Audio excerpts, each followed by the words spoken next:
Welcome to Success Story. I'm your host, Scott Clary. The Success Story podcast is part of the HubSpot podcast network. They have great podcasts you should go listen to, but they also have great technology that can help your business. The big reason why more than 300 of last year's unicorn startups use HubSpot is because there is no other software that keeps you better connected with your teams and your customers so you can crush all your business, sales, revenue, marketing goals. The new HubSpot Sales Hub brings you that power of an easy-to-use platform designed for today's top entrepreneurs, today's top sales teams. With 360-degree deal management and real-time reporting, you get accurate windows into every inch of your business. And with AI-powered tools like their new ChatSpot, you'll have a dedicated assistant that knows your business inside and out. ChatSpot enables your team with one-stop access to a ton of time-saving functions like pulling data, tracking calls, managing leads, scheduling emails. So trade cold calls for warm leads, because when it comes to scaling sales, your software should be smart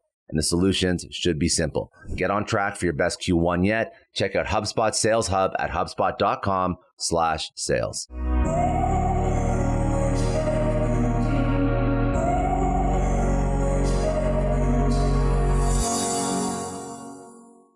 Pick a point in your life. It could be when you were growing up. It could be when, you're going to college, university, or maybe in your career. What was the point that pushed you down the path that you're on right now? What was that pivotal moment? And we can go from there. So think about that, and then we'll take it away whenever you're ready. I'm ready. Go ahead. What is that point? Well, there are two, actually. So sorry. No, it's fine. But the first one was actually when I was failing college. I dropped out of university, basically. And I was sort of failing college miserably. And of course, I was a bartender instead of going to university. And I was having a lot of fun. And while I was having fun, one day, one friend of mine, Francois, came to me and said, hey, I've got these guys. He actually did proper studies, and he actually had a good job with Silicon Graphics at the time. Yeah.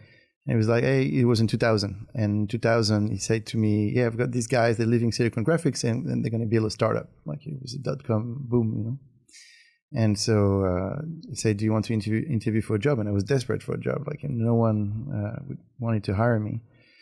And so I went and I got my first job. And this is, why I'm here today, sort of. And the second inflection point was when my son was born. So that was in 2005. And that gets you really hungry for success.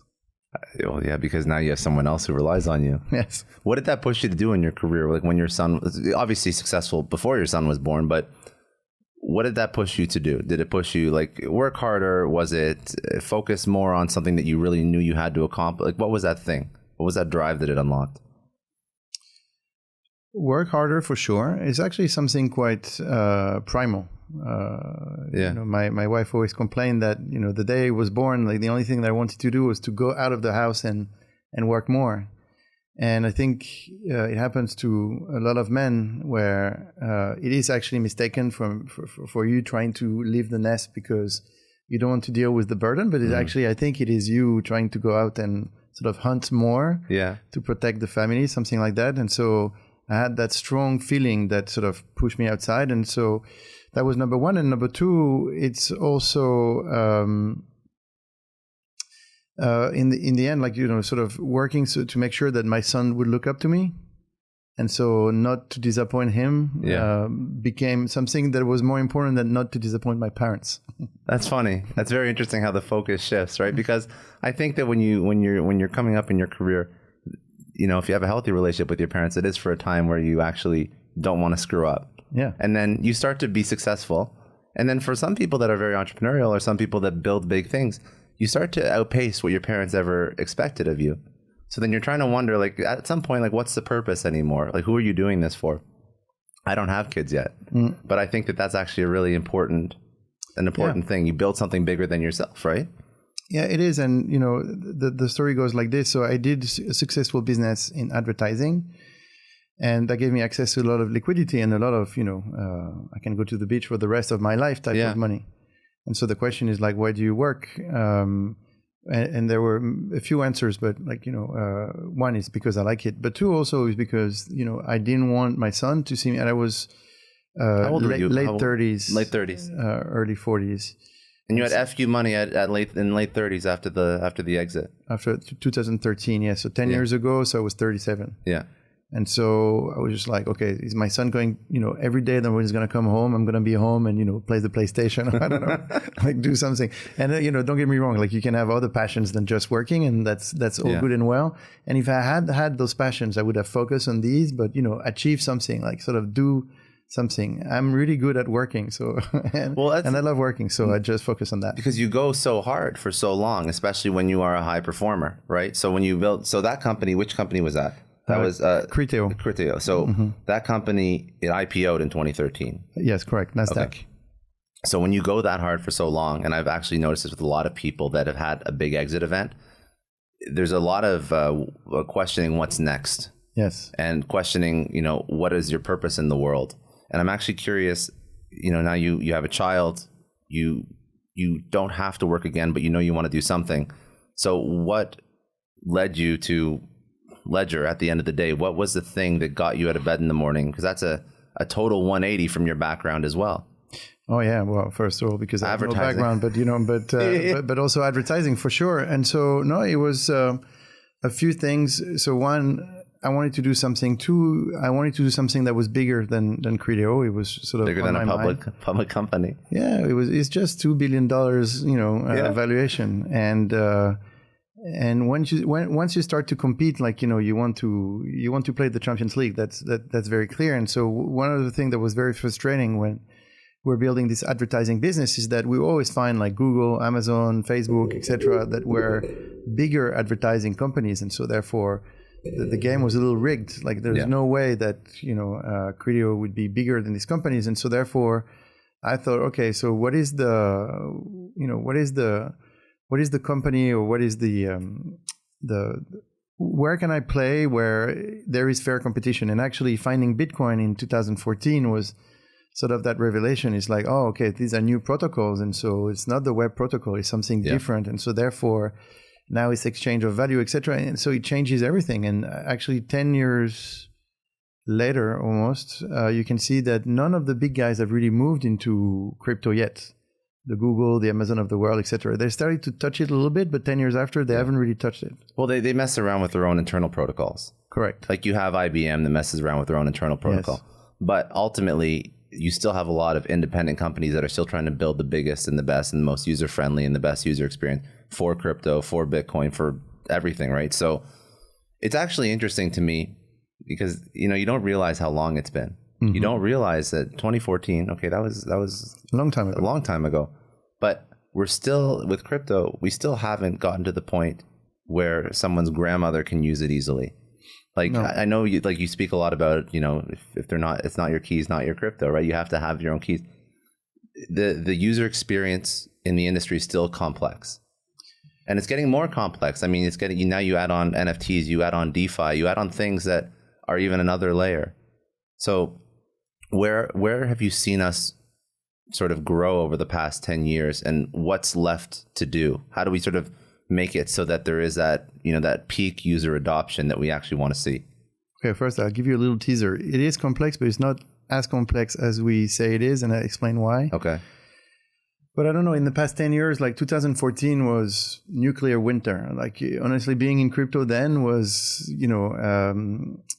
very interesting because you would meet extraordinary people, but very hard from a business standpoint. It was very hard to understand, where this would go, what would be the business, et cetera, et cetera.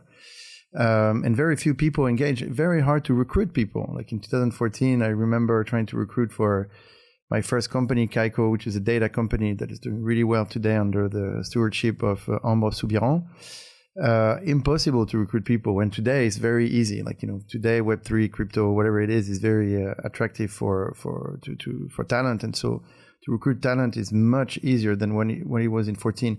And there has been a wave of innovation. I think, to access the market, the exchange was like first, and then in 2017, I think there was another wave of custodian and custody technology. There was like sort of that wave because, suddenly you had a lot of crypto, but you didn't know where to put it. And so, we had to work hard. And part of this is self-custody and what Ledger does in terms of hardware wallet. But if you think about it, like Ledger was only launched in, end 14, beginning 15. And, the first hit product that we had in the market was 2016 with the Nano S. And so that's to put things in perspective. Nano X was 2018. That's very recent still, actually. It is very recent. And Stax now is going to be 23. And, you know, so from 14 to 23, almost 10 years, we could only take 3 or 4 products to market, depending on how you count. There's the S Plus that also came out last year, but which is just a revamp of the S. But it's interesting, though, that Ledger is still leading the way in hardware. And I've heard you on a few podcasts before speak about how crypto and DeFi and blockchain, so much software innovation, but not as much hardware innovation. Now, there is a lot of hardware innovation, but the problem is hardware is slow. It's hardware is very slow. So typically from the moment you think about building a product to when the product is going to be in market, there is something like 2 to 3 years. And if you become really good like Apple, it's 1 year cycle. But it's very hard to take products to market. Like it's really hard to build something, etc. And you know, with hardware also, you can't really fuck it up. No, I know. That's what I'm saying. Once it's built, it's built. Yeah. And so you can't recall all that. You can't push an update. I mean, you can, but if you do, then your company is dead. You know. So you have to be very, very extremely careful. So typically, to launch Stax, you know, there is some frustration now from people that say, "Hey, when you guys going to launch? You announced in December, and now you know it's April, etc." So it is true that we're late, but the complexity of building a product like Stax is, you know, really crazy. And also, we want to make sure that when we launch, it's perfect or close to perfect. It has to be perfect. Yes, it has to be, because if again you aren't the size of Apple, so if you screw it up, that's not. But it's not even perfect like that. I think we won't screw it up, to be honest. But perfect in the sense that. You know, this is the work of precision. Like, you know, the hardware needs to work, the operating system needs to be flawless into the hardware, that needs to connect beautifully to the software. When we launch, the software needs to be on par with other products, etc. So there is a certain complexity. And also now the hardware can be used and be paired with like so many other wallets in the space. It's not just Ledger and Ledger Live. It's, you know, Ledger and MetaMask, Ledger and Coinbase Wallet, etc., etc. And, you know, the industries and users are always asking for more. So I would say, that was the wave, like, you know, the custody wave in 17, and now, you know, 2021 was the wave of, you know, applications to run on blockchains, you know, the, you know, sort of DeFi, NFT, etc., etc. So these have been like the 3 successive waves, and there will be so much more to say about this, but this is how I would go very quickly on this.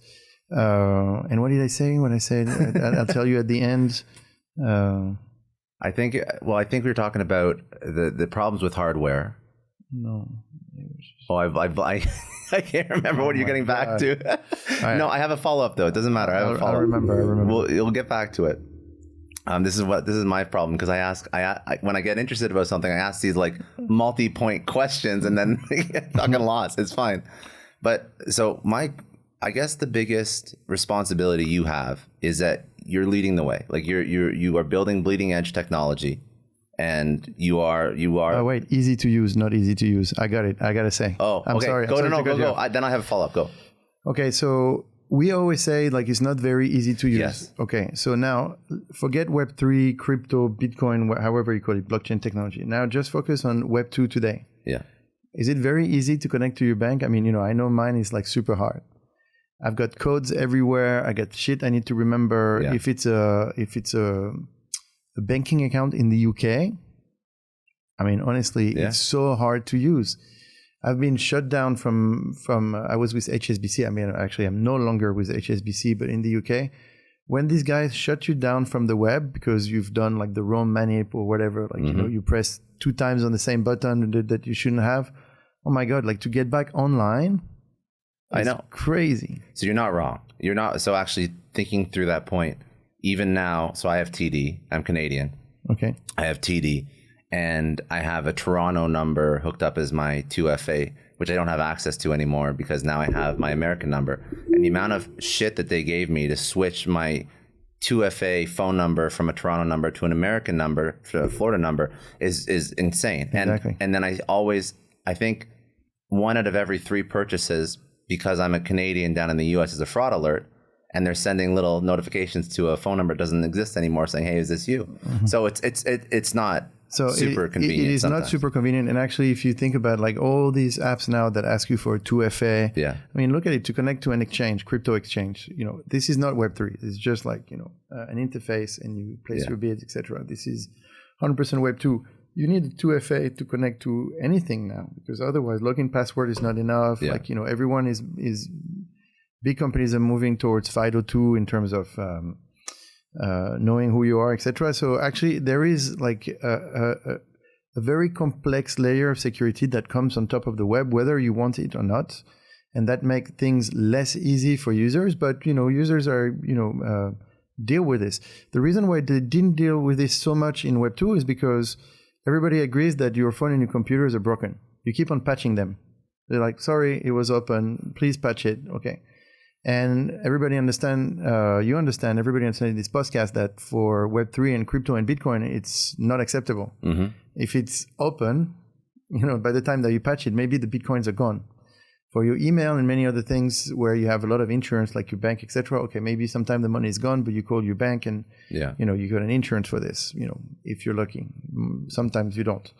But for Bitcoin, like there's no insurance yet. And so once it's gone, it's gone. And so security has to be very different. But I would say, using my ledger every day, I don't think it's more complex than using my bank account, actually, to be honest. So do you feel like it's perceived difficult, like incorrectly perceived difficulty of somebody trying to learn something new? Yeah, there is it's funny because when I look at myself in the mirror, I don't recognize myself, because when I think about myself, I always remember myself when I was 18. Yeah. I don't know if you have the same problem. Sometimes, yeah. And I changed a lot. And so I think the same is happening with crypto. There's a bunch of people that came into crypto in like 15, 16, 17, 18, whatever. And they don't actually touch their coins much. And so for them, like, crypto is still where it was way back when. I even have like the CEO of one of the major companies writing to me the other day and saying, before we launched Stax, just to give context, but just before we launched Stax, and so maybe in 2021, to say, hey, congratulations on your new product. And I was like, what new product? And he was referring to the Nano X that we launched in 2018. So even someone that works in the industry and understand very well the problem of security, etc., I was not aware that we had a new product after the Nano S that we launched in 16. So you would say, okay, but then you sucked at marketing then, which probably was the case. But equally, there is resilience in people's mind in the space, and they always make the same comment. But I would argue that typically Ledger is 100,000 times easier to use in 23 than what it was in 17. Do you find that, because you're sort of boots on the ground, so I don't want to make assumptions, but do you find that more people are still keeping their crypto on the in the spot where they bought it? Or do you see user adoption to hardware, people understanding security better? No, we've seen people understand money, and they don't want to lose their money. So now after and a lot of people lose money. A lot of people lose money, but after FTX, it's like, when you burn yourself and not to touch the flame anymore. So FTX was the big earthquake, I think, much bigger than Mt. Gox or all of these things that happened in the past. And by the way, they keep on happening, and they will keep on happening. FTX was not the last. The same way that Lehman Brothers was not too big to fail. Like, it's like, why would you trust a central authority with your money? Exchanges are very useful. Like, you should use them to do the trade, but like, you should never leave your coins on an exchange. And so I think people understand that, and we've seen this in our numbers. Like, it was a hard way to learn, but it was a way, and you see it in the coins moving from exchanges to sort of somewhere else, and we see a lot of coins moving to our platform, and then we see a lot more people now are engaging with the services that we have in Ledger Live, especially the buy, the sell, and the swap services. Mm-hmm. The numbers are very impressive year on year, like triple-digit growth, and very constantly in Q1, continuing in Q2. When the market is definitely not doing a triple-digit growth. No, at all, not at all. Yeah. So you see, you're not even taking over people that are like very, very adamant crypto users. You still are. You're bringing people in who have never used crypto before, even in a On the transaction thing, what I'm describing is more like our user base now understand that they can do more with Ledger than just store the crypto, and they prefer to do the trades from their Ledger rather than from the exchange. Understood. So they keep it in the ecosystem. Correct. But do you also see people, like, do you still see, of course, the industry is not growing at triple digit growth, but do you also see people that are entering crypto with Ledger versus entering crypto with Coinbase and keeping things on Coinbase? Oh yeah, for sure. And actually more and more, like, well, first of all, before in 17, it was not possible. So you had to do Coinbase first and then Ledger second. In 23 now, first of all, it's not just cryptocurrencies, but it's also NFTs. So sometimes you enter through an NFT and not really through crypto. You can go on OpenSea, take your credit to debit card, MoonPay is providing the service, and then you buy your NFT. And then you have to put it somewhere. And actually through the payment service, MoonPay will ask you where do you want to put it. And so it could be on your MetaMask, could be on your Ledger, et cetera, et cetera. And so, yes, more and more, actually what we've seen in 22, when everybody was saying it was a bear market, we saw that, sure, and certain things were not flying as high as they would have had in the past, but other things like, the NFT business and those communities being built around those projects kept on growing. And so that brought a lot of people in, that brought a lot of ledgers. And what do you now, again, you see people that are older crypto users as well as new crypto users using Ledger for all the transactions they want to take care of. What do you think is the key to user adoption? Do you think that there is, unfortunately, the requirement for more FTX type things and actually not user adoption, sorry, that would be migrating people over that are already crypto users. But let's say bringing new people in. So FTX pushes people away that have never touched crypto. It makes them scared. They say, oh, thank goodness I never bought any crypto because look at what just happened. But what, on the flip side of that, what is the key to user adoption?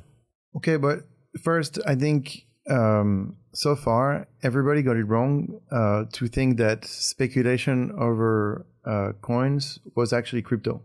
Mm-hmm. I mean, it is not crypto. To speculate on FTT, on FTX, that's like the worst of financial speculation, I guess.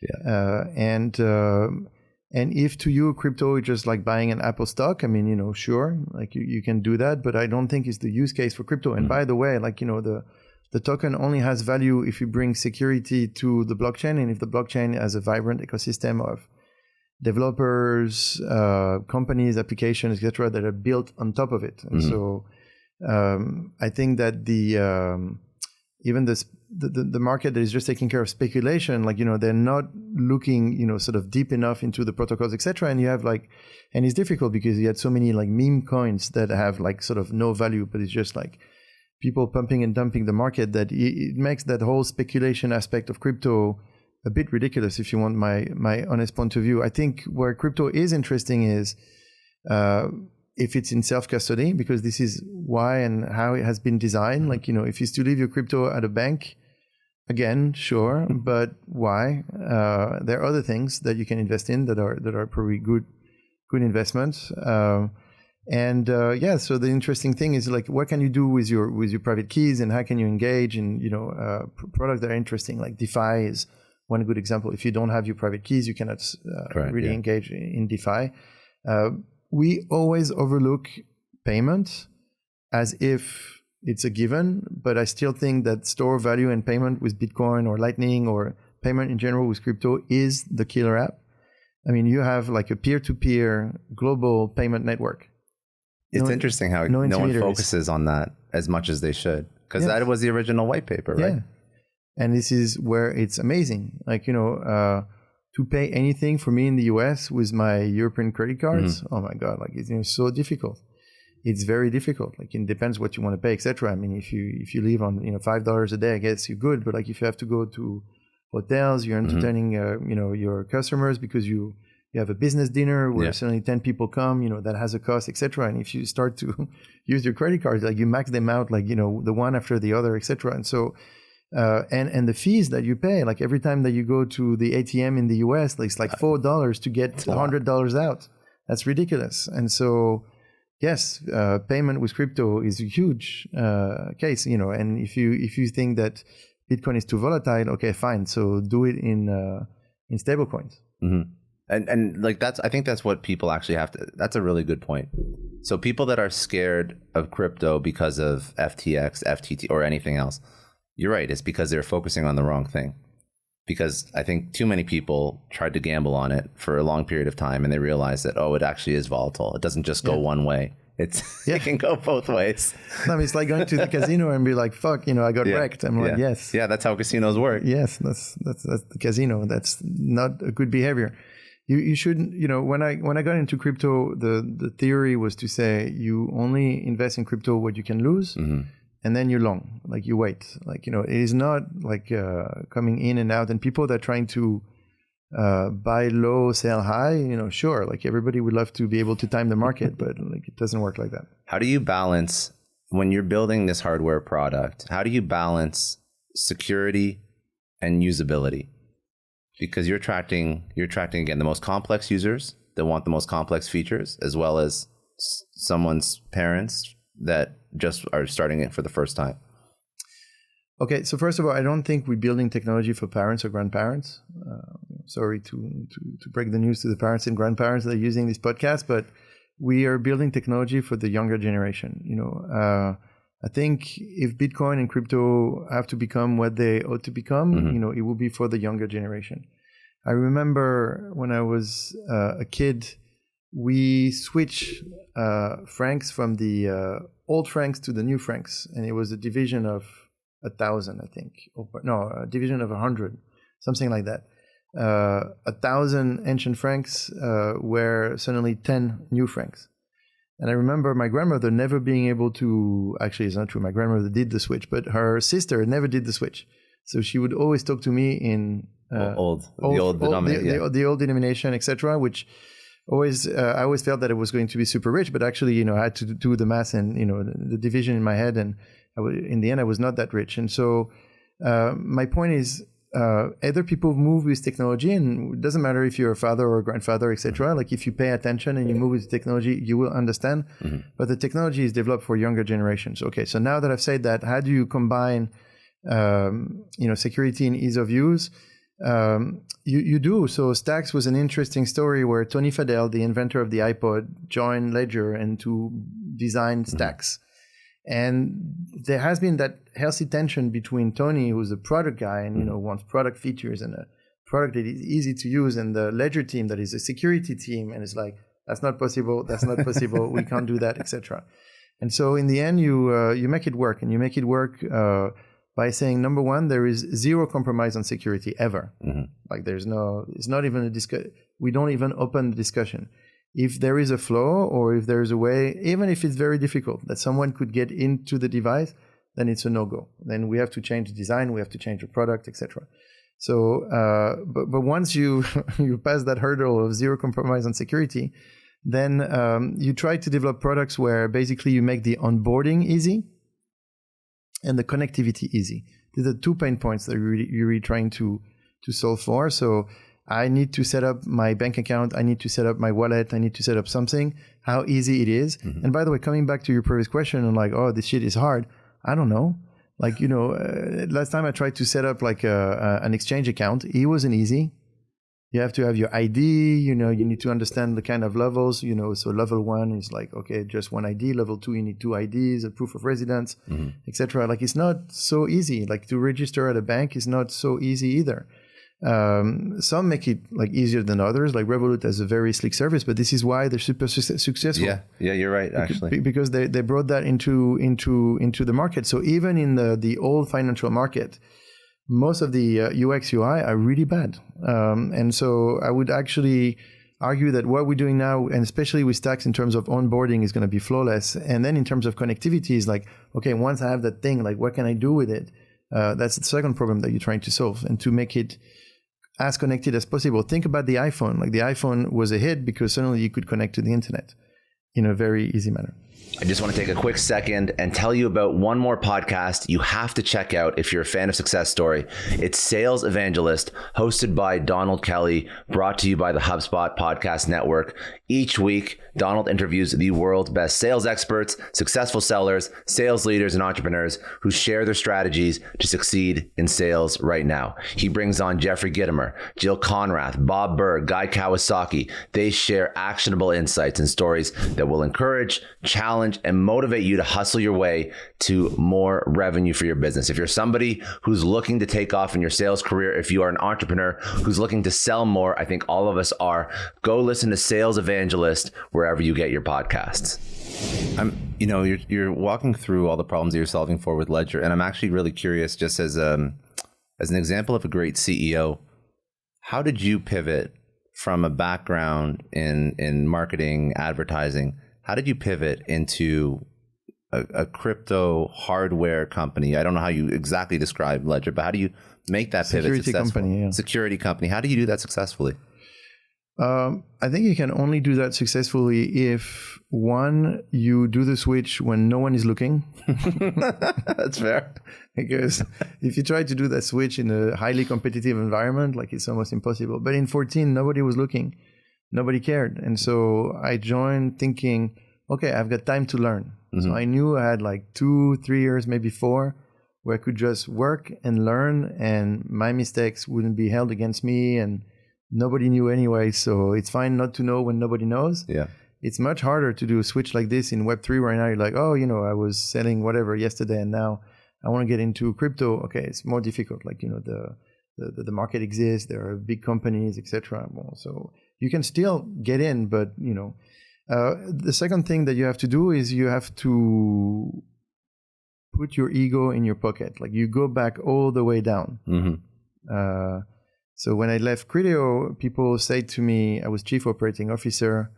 I had, I don't know, like 800 and 900 people reporting to me, like something like a public company, etc. So it was good. And people say to me, oh my God, like, the second you're out of the door with Criteo, like your phone is going to keep on ringing. Like, people will call you and offer you job, etc. So the phone never rang, zero. And not zero calls, but the few calls that I got, like, were not for me. And so I was just like, shit. And so you have to be, and so then I figured that the only solution was to go back all the way down and work my way up again. Yeah. And this is what I did. But again, for this, you need to have an ecosystem that is very, very new. So you can take as much space as possible. You can meet a lot of people, etc. And also, it's you have to be willing to start again from zero. Mm-hmm. And I can tell you that, when you have liquidity, some of the discussions I had in the early days were very unpleasant, when people were very mean to me. And sometimes you get the fuck you money. You get like, you know what? Like, I don't need to do this meeting. Yeah. But actually I never say that. I always like, you suck it up, you shut up, like, you learn. Doesn't matter if people are, talking down on you. Like, it doesn't really matter. Like, what matters is the objective and the goal that you set for yourself. I love that, though. It's a smart lesson, because I bet a lot of people with ego would approach it very differently. But it's, hindsight's always 20/20. Now you look back, you're like, all those choices I made were the right choices. Like, look at what you're doing now. Look at what you're building now. You're truly on the bleeding edge of tech. You're changing the world. But when you have a major exit event, like, ego's already through the roof. You're like, I already fucking did this. I don't have to deal with this shit anymore. And then you do. And then you do. Oh, shit. And you're building out this company. You're new in it. Put the ego aside, learning everything. These are all really smart lessons. But you mentioned something else that it's a make or break for an entrepreneur, or a CEO, or even a founder. It's bringing on the best talent. And in crypto in 2014, like you said, talent was tough. Yeah. So how did you get people in a security company? You can't compromise on talent. So how did you get the right people? Well, it's a step-by-step process, really. And, they have several phases, but like, I think the first step was to really focus on the security talent. Yeah. And it was one of the reasons why Ledger is born in France, because when it comes to secure hardware and sort of embedded security operating system that run in hardware, etc., we have there is some France is probably one of the hotspots for, top developers when it comes to that world.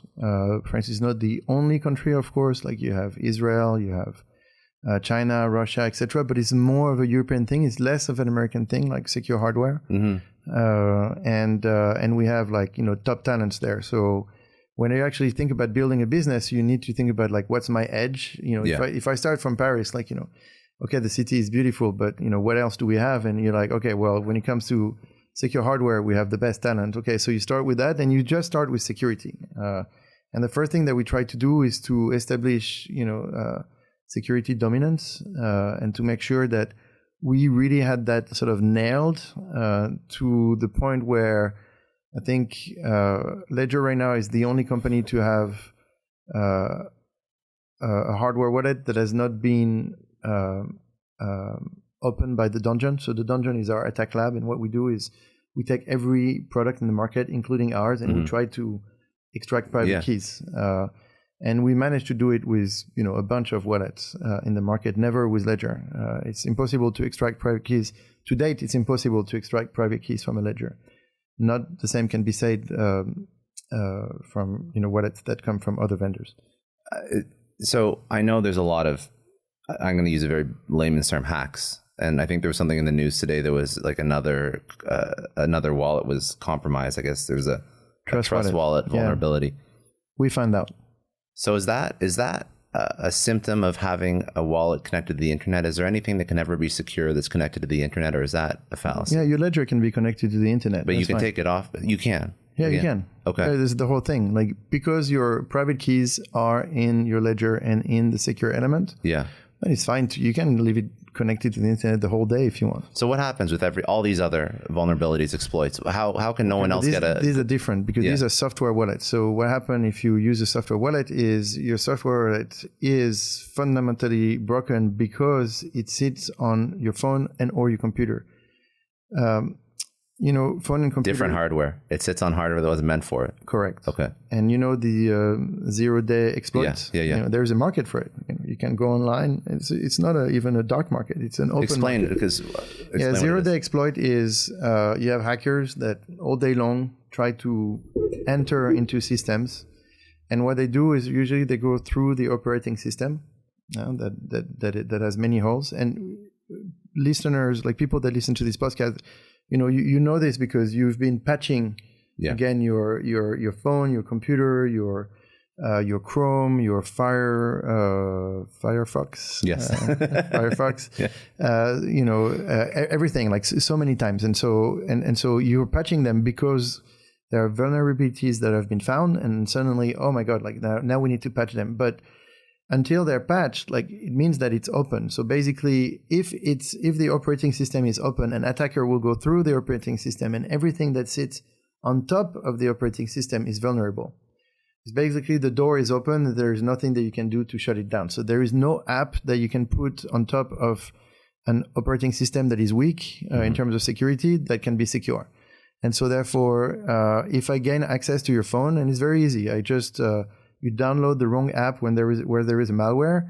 If you got your coins in, I don't know, MetaMask or any software wallet that sits on your phone, your coins are gone in less than 30 seconds.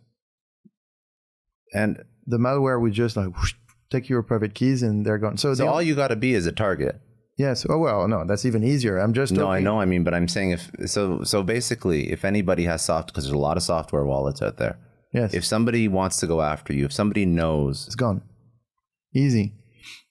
That's scary as hell because there's a whole market. There's multi-billion dollars in companies that build software. Oh yeah, but you can Google. You go on the Ledger Dungeon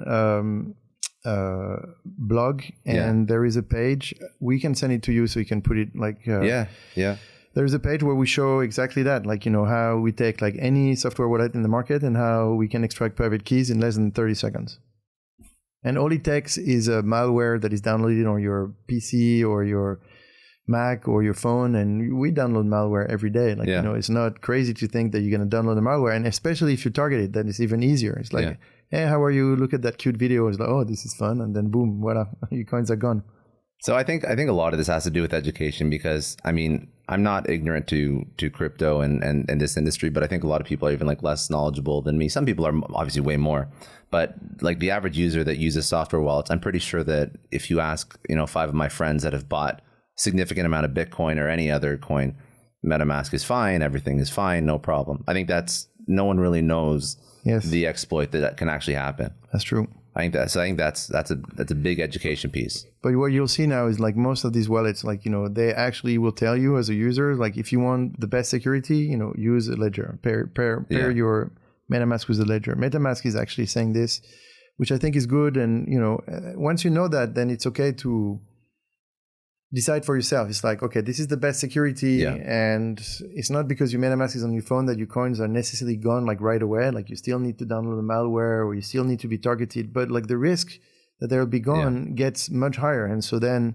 you have to decide for yourself. Like, people will say, oh, but I only have one NFT and $50 on my MetaMask, so that's fine. Like, I don't need to pair it with a ledger, which is probably fine. But the problem again with this is, if someone breaks into your house and they only take the PlayStation, I mean, it's not bad in the sense it's just a PlayStation, but still it fucking sucks. Like, even if it's $50 or the PlayStation or one NFT, like I don't want anyone to come to my home and take my stuff. Yeah, it's just not a good feeling. It just means that you feel like someone's been in your shit. Yeah, someone's been in your shit. And also today was $50 and so tomorrow is how much? And so therefore you cannot trust that system. I really think that you're right. There is a lot of education to be done. Like people need to realize that not your keys, not your coin. And so take your coins off exchanges. But also, if you use a software wallet, make sure to pair it with a hardware wallet to protect the private keys. That's smart. Do you see, I'm curious where you're just looking towards the future. Do you see AI being incorporated as a malicious attack? Running like hundreds of thousands of different possible vectors for attack at the same time using AI? Like, do you see the inclusion of AI to be a positive or negative, something that you have to understand as a CEO of a security company? So it's definitely something that you have to understand, but if AI is used to attack, it can also be used to defend. Mm-hmm. And so it's always a game of attack versus defense. And so, we are on the defensive side. And so we'll use every piece of technology that is available to make the defenses stronger. So there is a stream at Ledger right now, a strategic one, like to figure out how AI is going to impact us and, what's interesting, etc. I can give you like a fun example. Like AI is actually pretty good at spotting bugs in code. And so, for smart contracts and everything, it's a good way to quickly screen a contract and to see where there could be a problem. So typically we're going to use AI for that. But so will attackers. And so I think, if the defense and attackers use AI in the same way, it sort of neutralizes itself. And if the defenders use AI in a better way, then it gives us an edge, etc. And so it's a cat and mouse problem. But but like as an organization involved, like you're already exploring it. I guess that's probably the most important thing, to stay ahead. Yeah, AI, but also quantum computing, etc. But there are things that are sort of true at some point. Like typically, I get a lot of questions of quantum computing. Is like, oh, but when this happened, like Ledger is fucked. I'm like, yes, but if that was to happen like that, like suddenly there is quantum computing and and Ledger is fucked. I'm like, we got a bigger problem with nuclear weapons. Like that's valid too.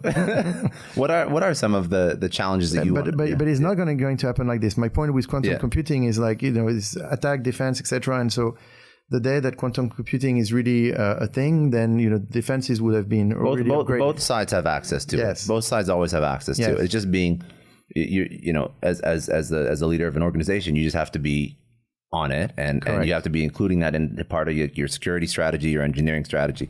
So you have like a whole research department that goes after this stuff too. Yes.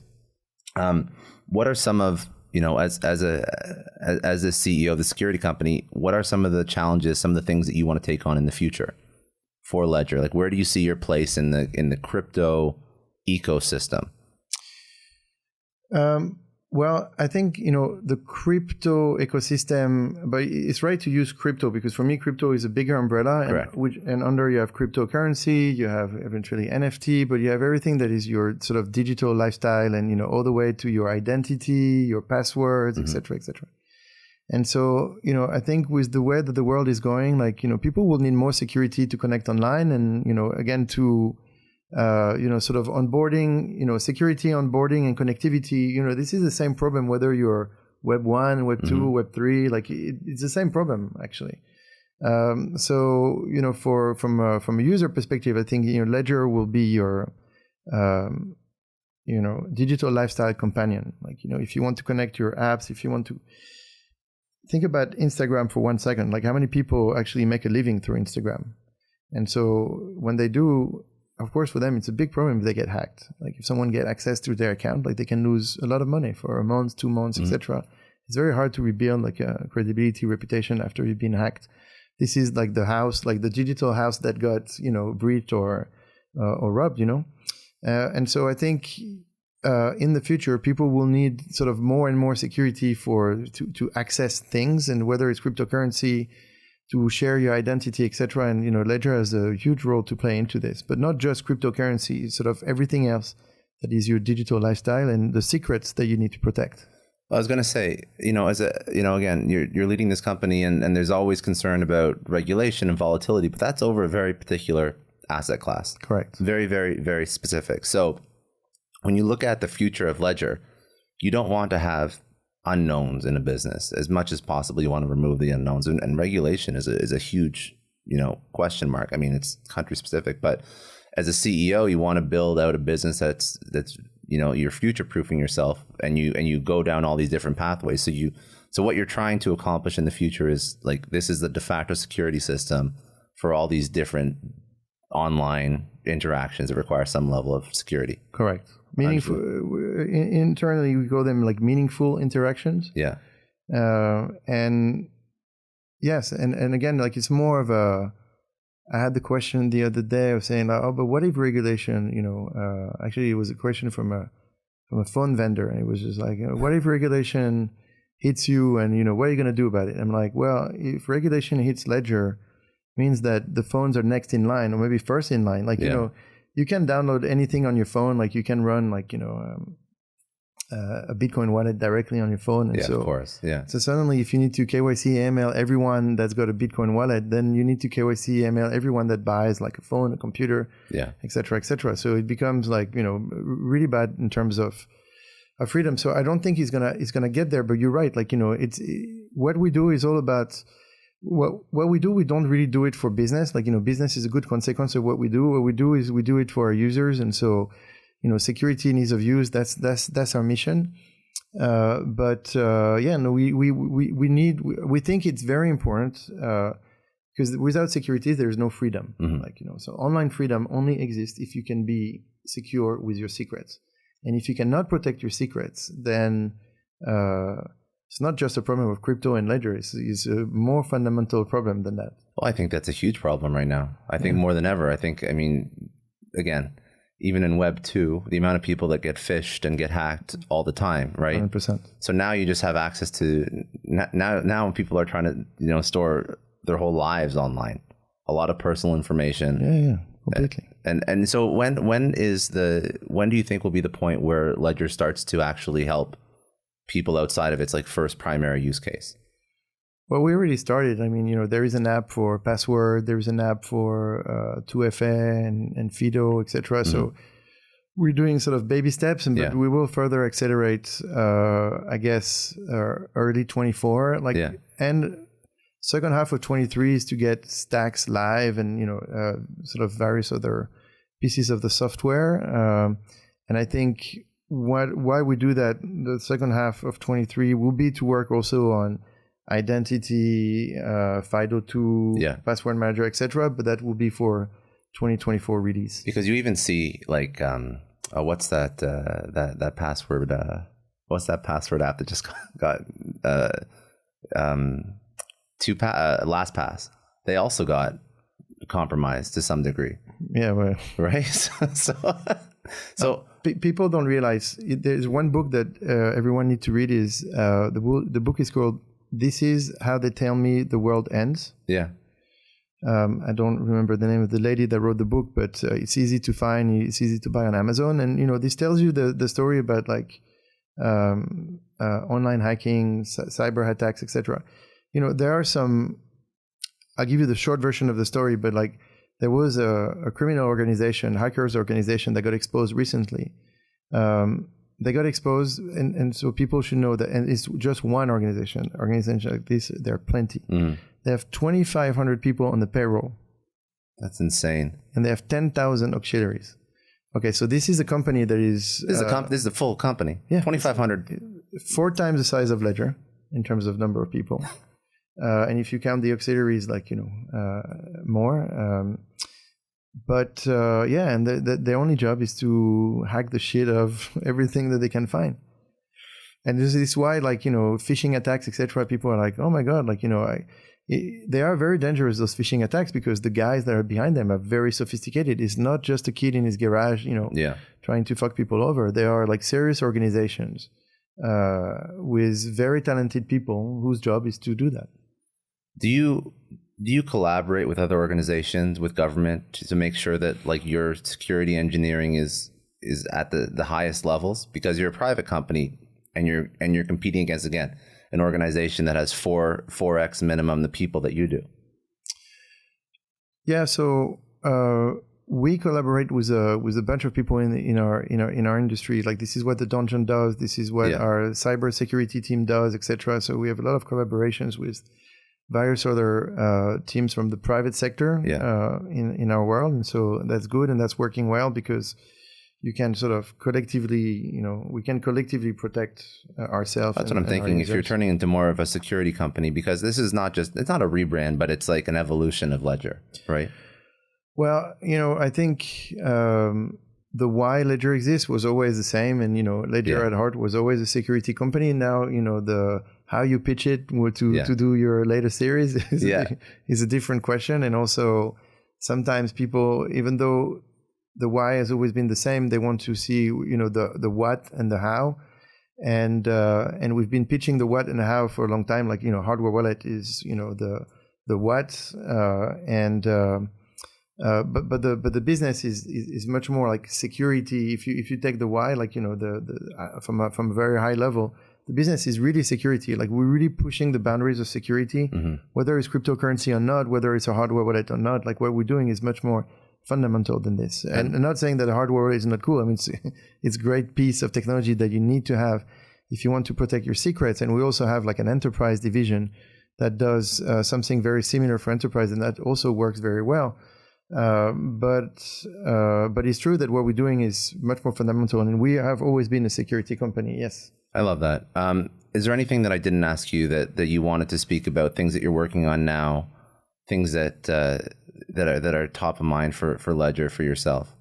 No, well, maybe one thing, and we can wrap up with that if you want. Like, to me, I feel that because you're talking about education and people talk about education, but self-education is also very important. Like, when you enter into a world, you need to, and this is the story of how I joined Bitcoin, etc. You need to educate yourself. Like, there is no one that you can blame in the end for your lack of education. If you are an investor, if you want to play with the coins, if you want to enter this world for one reason or another, it is your obligation to, self-educate yourself. There are many ways of doing it. There are hundreds of books that have been written on this. Yeah. There is a top 5 for sure, and not just on crypto and Bitcoin and what it is, but also on what is value. And I read many books like this when I entered the space to understand what value is, which is very interesting, because most people don't understand what value is. They think that value necessarily have something to back it up, which is not true. Gold has nothing to back up the fact that it's gold. It has certain properties, etc., etc. Well, now money doesn't have even gold to back it up. So correct. So this is the thing, and and when it comes to enterprise, I think every CEO has the obligation now to look in crypto, and every CEO that runs an exchange has the obligation to look deep into like, how do I run my security, and not do what has been done so far, which is, oh, that's good enough. Like, that's not good enough. Like, you need to be rock solid, 100% sure, etc. Because although FTX is a fraud, and I think FTX was not crypto, still it does hurt crypto. And so if the next big exchange is going down because of a lack of sort of security, a lack of governance, all of these things that can be easily fixed today, now the technology exists, I think it's not a service that we're giving to our users in general, and people should focus probably less on the top line and sort of more on the fundamentals. And the fundamental of this industry, this industry doesn't exist if you don't build it on something that is extremely secure. And if you don't like Ledger, it's fine. Like, there are other vendors out there, like, use them, etc. But like, I think for any CEO that is running a company in this space, or think that he's going to run him or her are going to run a company in this space, think about the security of your users first. Like, that's what's necessary. I love this. Where should people go to learn more about what you're working on? All the socials. Where do people want to go to follow you? And so ledger.com, then Twitter. Our YouTube channel is pretty cool. We have a lot of great content. If they want to learn, they can go there. Right? Yeah. And we have the Ledger Academy. But basically, go to ledger.com and What about yours? Where do they? Rabbit hole. Where do they go find you? On Twitter. And that's cool because on Twitter, I don't understand that thing where people complaining that they have to pay $8 to get the blue mark. I don't know. Pay $8. It's $8. People. It's $8, and also it's a good business model. Like, praise Elon Musk. I actually thought it was a very good business model. I come from a software background, so if you get $8 monthly recurring revenue across a couple 100 million users, good for you. Yeah, it's great, and people want it. That's why they complain so much. So pay up. Yeah, I agree. But anyway, so mine is the only one to have the little blue check because I pay. And also have a little Ledger logo next to the blue check. Did you get so you have the affiliation with Ledger now? Ouais. Yeah. So that's great because we have like so many scammers. Yeah, no doubt. In crypto, it's bad. It's really bad. I've got at least like 10 running right now on Twitter, but the only one to have the blue mark and the little Ledger logo is me. So good. That's who you follow. I think it's _P Gauthier, GAUTHIER, on Twitter. Okay, perfect. Last question I ask everybody. You've had a great career. It's gone through several different businesses. At this point in your life, what does success mean to you? That's a tough one for the end. Well, success, what it would mean to me now is to build to make Ledger a company that is very transformative to the world. I think I didn't finish on what I was saying about Criteo. The problem that once you build a company like Criteo, like what's going to be your next company, and so you got two problems. Was I lucky or was I good? And if I'm good, like I can do it again, but I want it to be bigger. And so I sort of thought about that, and I was like, be bigger and more meaningful. And don't get me wrong, I love advertising. Not everybody loves advertising, but I quite like advertising. I think it's a very human thing, profoundly human thing. But you're not curing cancer, And of course, with Ledger, we're not curing cancer either per se, but we are solving for a much bigger problem, a much more fundamental problem, which is, in one word, it's freedom. If you cannot protect your secrets online, and if you cannot own your secrets online, then you are not free. The world that we're in right now is a dangerous world, because if you only become a number into